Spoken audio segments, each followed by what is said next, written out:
Here comes the Boogyman rating, plus 73 plus X. October 20th. Sloth's Pit, Wisconsin was quiet.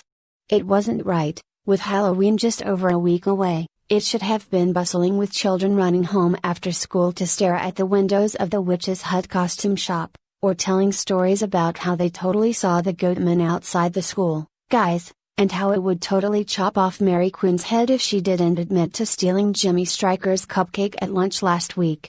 The streets were barren, evacuated. Too much of a risk, with the events that had transpired the last 2 days. The only people out on the streets were either incredibly brave, incredibly well paid, or incredibly curious. Dr. Catherine Sinclair and Montgomery Reynolds were among the latter category. They were escorted through town by Raymond February of Sigma 10. All of them were wearing black jackets that bore the word FEMA in large, white letters on the back. It was the standard cover story for evacuated towns, despite the fact that it endlessly encouraged conspiracy theorists. February kept whispering prayers under his breath, in front of the two mages. He couldn't help but wonder at the irony of this, saying prayers to a god who had decreed that the likes of them should not be suffered to live. They were good people, though, and Leviticus was, in his family, generally considered to be non-canonical, much like Dr. Sinclair's opinions on the Lion King. Dr. Sinclair stopped in the middle of Main Street's curve in order to draw a square of chalk, which she and Montgomery were chanting over in hushed voices, like a soft wind stealing the last leaf off of a maple tree. The pavement between them glowed, and within the square, several thin, white strands of energy made themselves known. Catherine reached into the square and plucked at one of the strings, hearing a soft twang as it reverberated. Yeah, same as on Clark Avenue. The ley lines are corrupt. Bit lower pitched here, Montgomery frowned, crossing his legs. It's eerie. This much power. I don't want to think about it. Catherine stood, scuffing the chalk square with her foot, a sharp crackle marking the spell's energy dispersing. We're just here to collect readings to send back to Sigma 3. Right, he stood, looking at the page of a notepad he had been given. One of the researchers, Chris Hastings, had made a connection between the locations of the scarecrows and a pictogram of a jack-o'-lantern's face. Now, they were comparing them to a town map, and checking each location that looked like it had some significance. Next location is in the middle of Baby Bone Wood. Great, Raymond sighed. Goatman territory. I hate that place.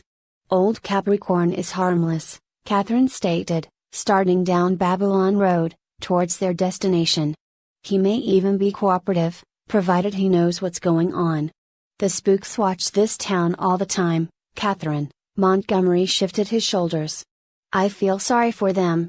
76 and the deaths at the camp left a psychic scar. Imagine what this has done. A cold wind blew through the street. Dr. Sinclair shivered, and Montgomery put an arm around her. Thanks, she smiled. Where in the woods do you need to go? February asked. There's an old wishing well near where some of the lumberjack housing used to be in New Toronto. They say if you look into it, you can see something look back up at you. Let's not put that to the test, okay? Raymond grinned, nervous. I'd rather get home with all my sanity intact. They both nodded, and Sinclair started leading the way, comparing the map to the notepad page. God damn it, Price, February thought. Why did I get a cult detail this year? Raymond February chewed his lip as he stood guard. He didn't know why he was so shaken. He'd been in the choir boys for 3 years, shot at immortal heart stealers while yelling Hail Marys and hoping they die. People turning up as scarecrows was child's play. Still, as the two magicians chanted next to the old, boarded up well, he felt cold without a single breath of wind, and felt damp air without a drop of rain on his skin. And he heard the crunch of leaves without any footsteps to accompany them. Surrounding the well were the ruins of 4 log cabins, worn away from over 100 years' worth of Wisconsin summers and winters. Some small animals, the odd badger or coyote, had made their homes among the damp wood, burrowing for grubs and roots. But now, the forest had gone silent and gray, the lighting was wrong. Raymond had managed to see the eclipse, at totality, and the lighting seemed almost like that. Twilight on all sides. How much longer? He asked. This'll be the last one today. I'm plenty wigged out too. Catherine plucked at some of the lines of energy, contemplating what she should be doing. In a perfect world, she would be sitting in her quarters with a hot glue gun and some synthetic fur, finishing up the mask for her Halloween costume. Instead, she was here, testing ley lines. Then, with a loud twang like a guitar from hell, one of the lines broke. Uh-oh. Uh-oh. Raymond asked. Broken ley line. She stood up and quickly broke the spell. Is that bad? If we were in New York, no, Montgomery said. New York has so many redundant ley lines in it that the Foundation has looked into using empty ones to transmit high-speed internet signals. But out here, in a Nexus? He took a deep breath. Ever hear of Nexus 29? Yeah, Raymond nodded. The one in the Southwest with that weird broadcast coming out of it. They sound like a bunch of weirdos. Ever hear of the sandstorm down there?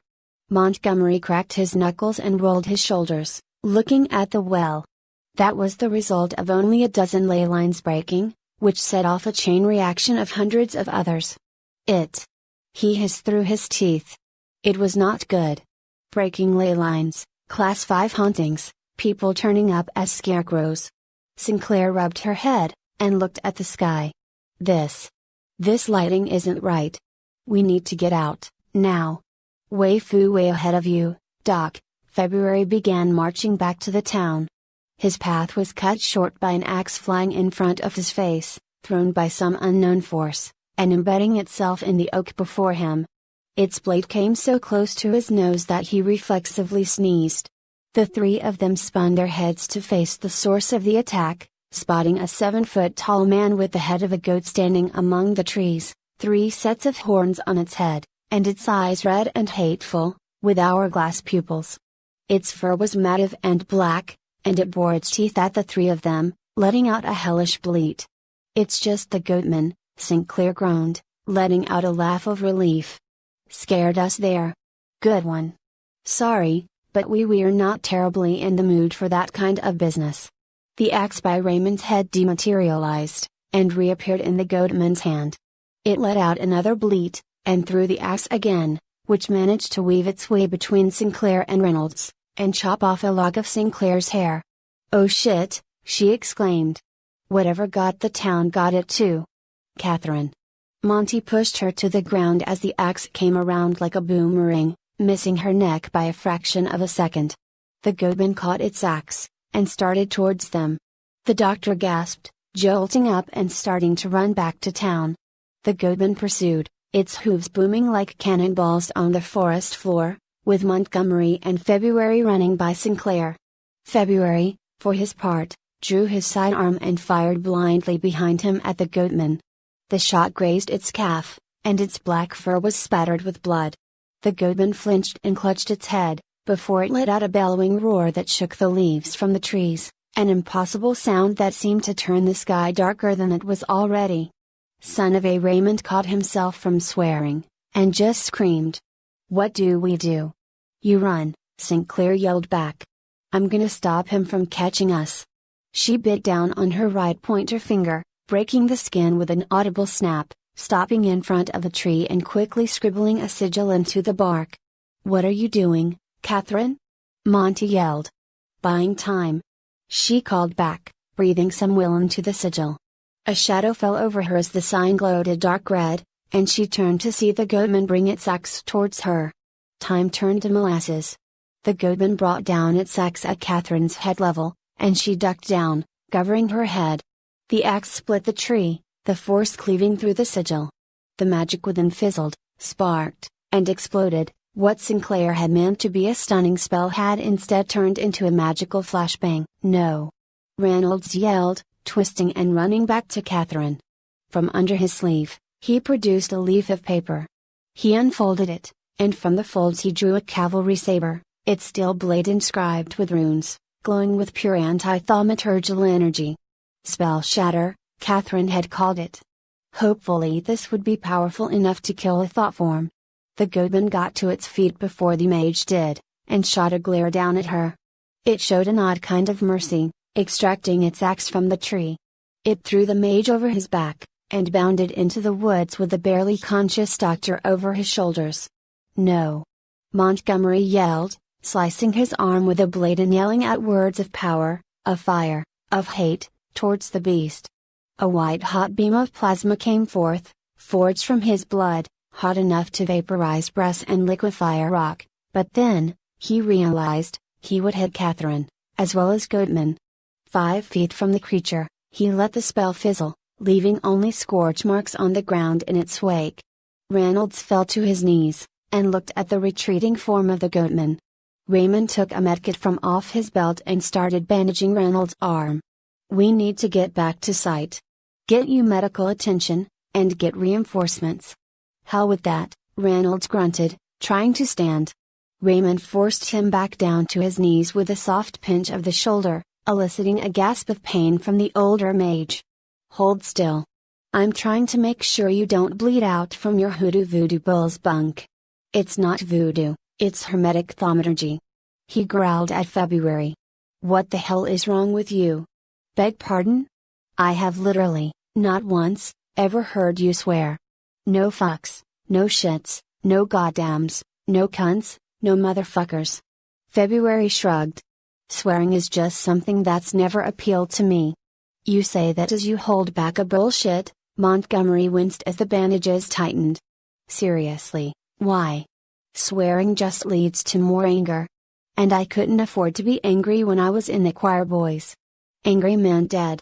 He tied off the bandages. "You're a grown man, for God's sake. I'm going to call for backup. We wait for the cavalry to get here, and then raid Koch's hovel to get her back." "You call for backup?" Montgomery stood, wincing and holding his saber in his good hand. "The woman I love is out there, in the woods, with a psychotic tulpa. I'm going to cut it to ribbons if it so much as touches her hair." Raymond ignored him. "Sigma 10 Command, this is Agent February. We have a missing researcher, taken by a Yui. Copy, February. Squad 6 is en route." "What took them?" "The Goatman." Raymond February swallowed a swear hard as he saw Montgomery Reynolds run off into the woods. "Catherine!" Montgomery Reynolds yelled, leaping through the brush with more agility than his form would suggest. "Catherine!" He had been running for half an hour. He was lost. Exhausted. He knew town was somewhere to the south, but in the eclipse-like twilight, he didn't know where south was. "God damn it!" He coughed, and stuck his saber into a tree. "Catherine!" He rested against the blade, using it as a support. His body was made for sitting in front of a table and translating arcane texts, not running through the forest after a supernatural monster, like an Itor, God forbid, a video game character. Catherine was the woman of action, when the time called for it, banishing zombies or fighting minor deities. He was Dumbledore with a broken wand, while she was Morgant Le Fay, burning bright with magical force. She should be on Sigma 3, not in this anomalous burg. Yet, she stayed. Did she stay for him? He stopped his contemplation and pulled his saber out. He plodded forward, looking at his bandages. He needed stitches, not this. He should have cauterized the wound, but the nerves in his arm would be shot. It took 6 months before Catherine was able to use a keyboard after she burned her hands with a fire spell. "The woman I love." He had said it back there, to February. He was a grown man, almost a decade older than Catherine. She had seemingly ignored any attempt he made to show his affection towards her, but all the same, Infernus Sepulchrum. Montgomery's attention fell on a gout of fire shooting from the ground some 300 meters away. Fire magic, and a woman's voice. Catherine had sworn off fire for the last 4 years. "Oh God," Montgomery hustled towards her, wheezing and panting. "Catherine, I'm coming." "Infernus." The voice came again. It wasn't ritual magic, no preparation. He doubted she even had time to carve a sigil. She was doing pure invocation. It would wear her out in minutes. He came past a cluster of trees, and found Catherine standing before the Goatman, blood trickling from her mouth. A circle of fire twice the size of the Goodman enclosed it, and it stood in the middle, looking warily at the pair of them. Catherine was slumped against the wall of the small, stone hut where the Goodman resided, Koch's hovel. "Oh my God," Montgomery panted. You're drained," she groaned, slumping against the wall. Her jacket was torn, the sleeves almost entirely incinerated by the fire she had called up. "Made a circle out of ash. I figure, it's a demon, and I figure that if I think it's a demon, it'll play by demon rules, so I figure I can bind it into a circle." Montgomery walked around the burning ring, and wrapped his arms around her. I was terrified. He took off the jacket and put it around her shoulders. "Are you all right? I'm one of the best mages the Foundation has outside of Sigma 3, Monty," she sighed, looking at her scarred forearms. "Non contenti summus," they read. Branded onto her skin by beings not pleased by her prior sacrifices. "I'll be okay. I just need to incinerate about 10 pounds of hamburger as penitence for borrowing some power." The Goatman, behind them, roared and slashed through the circle of fire with its axe. The first blows glanced off of an invisible barrier as the two of them moved warily around the edge, away from the beast. Catherine stumbled, and the flames flickered. "I overdid it," she coughed. "Too much energy, too little sacrifice. Circle's gonna fail." Monty looked at the failing circle, placing Catherine behind him and drawing his sword. "How long do we have?" 3.2. 1. The Goatman leapt out of the circle, and its blade met Monty's saber. The clashing of the two weapons produced a spark of blue light, and the Goatman's eyes faded from red to yellow for a flicker of a second. It rubbed its head and murmured a plea, before its eyes returned to their hellish, red state. Its blade came down once more. Monty parried the attack, luring it away from Catherine. She started to call out something, but it was difficult to hear between the steel of blade against the flesh and wood of the Goatman's axe. "What are you saying?" he asked. "Why you can't kill him?" Catherine panted. "He's a thought form. Something about his story's gone wrong." The Goatman trying to bring its axe down on his shoulder.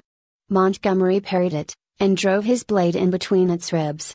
The Goatman had power, but lacked grace, and fumbled once more when the spell shatter drove itself into its side. "So, what?" he asked. "I have to tell a story at it? I don't know. I'm not an epistemologist." She winced at the sight of Monty dodging an axe to the shoulder. Monty had a realization. Everyone left in town was so scared shitless, and that fear had to go somewhere. It had all funneled into Sloth's Pit's personal bogeyman. The best way to get rid of any bogeyman was with 5 words, "I'm not afraid of you," Montgomery growled. He forced himself to believe it. "I'm afraid of what's happened to this town, of what's going to happen. I'm afraid of what's going to happen to her if I don't get her medical attention. I'm afraid of what will happen if I never tell her that I love her. But I am not afraid of you." The Goatman stumbled, stuttered, its form shimmering, before its axe hit the ground and vanished, and it stood before them with white fur, trimmed with red, one pair of horns and a face with yellow, hourglass eyes. It collapsed to its knees and groaned, retching. Montgomery Reynolds wondered if Tulpa could vomit. "Oh my God," the Goatman slumped against a tree, tongue hanging out. "Now I know how Coyote feels. Damn, that stings." Catherine stood up, and stumbled, leaning against Monty to look him over. "We could very well contain you, you know. Just stop you, right here. Bring you back to the site. You have worse to worry about than me." The Goatman stood up, rising gradually from the legs up, straightening its back, then its arms, then its neck to look at them. "This is bad. What happened in town is as bad as what you did to the camp. We're not responsible for this." Montgomery held up his hand in parley. "We can assure you of that. I know. This is something from before you came here. I barely remember it myself." The Goatman rubbed his face. "The Black Autumn. We all agreed to forget it. 1969. He laughed. "What did Linus used to wait for? I can't even remember." He clutched his head in his hands and kept laughing. "Why am I laughing? It was god awful. We all agreed to forget. And we did. Catherine almost asked forget what, but then realized the utter idiocy of that question. All I can tell you is that the worst is yet to come. He shivered, and entered the stone hut, crouching down in the doorway. You need to stay as far away from the woods as you can. All of you. We're glad you got the town out safe. He picked up a tin can from a pile in the corner of the hut and chewed it anxiously. I'm not the only thing that's awake in the woods. Dr. Sinclair. A voice called. Reynolds. Another shouted. Members of Sigma 10, come looking for them. Go, the goatman said. Tell them. The Black Autumn is coming again. The pair of them nodded, and limped towards the group of lights flashing through their trees and calling their names. After a while, Catherine spoke up. We're adults, Monty. You don't need to beat around the bush. I'm a decade older than you. 7 years, she mused. My mother married a man 10 years her elder. And well, you're not that great at hiding feelings. She shifted against him. I've known for years. And I wouldn't mind sharing some unprofessional time with you. Reynolds' lips quirked into something resembling a tired smile. If you feel that way, he said, we can find some relationship declaration forms. I haven't filled one out in 6 years, however. They updated it, she sighed. You have to list any anomalous properties or conditions you possess now. I have one from 2 months ago in the lab. Montgomery looked at the sunset. Let's sign it over some mead, then? I still have some reserve from the Black Garden. Sounds nice, she smiled, resting up against him. Thanks. The two of them walked into the beams of the flashlights. They would get rest, get their injuries treated. Then, they would do what they had wanted to do for years.